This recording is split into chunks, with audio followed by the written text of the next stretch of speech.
თქვენმა ხაინდრავამ, ვინც თქვენ აირჩიეთ, კოლექტიური ხაინდრავა ოცნება, ხო? იქ რა წერია, რა ხელშეკრულება, იმაზე გეუბნება თქვენი უფროსები, რომ ბიჭო, შენო, რაში გაინტერესებს იქ რა წერია, რა შენი საქმეაო საერთოდ. ამიტომ ჩვენი საქმეა თუ არა, ეს ამ ქვეყანაში ვისი დღის წესრიგი იქნება, გეუბნებით, ეს არ იქნება 7 დეკემბერს არ გადაწყდება, კაცო, ეს იქნება ხალხი ვადიანი რთული ბრძოლა.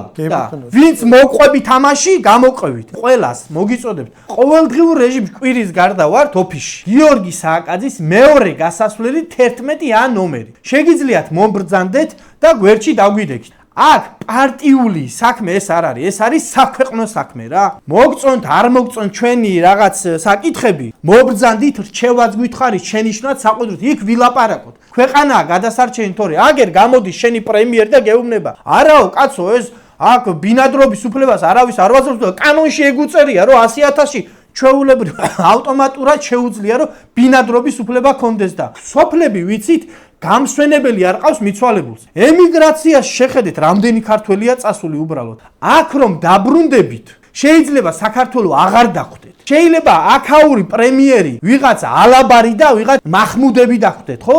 აი ეს მოცემულობა იქნება და ამიტომ სანამ დროა, სანამ ძალა შეგვწევს და შეგვიძლია აი ეს შევაჩეროთ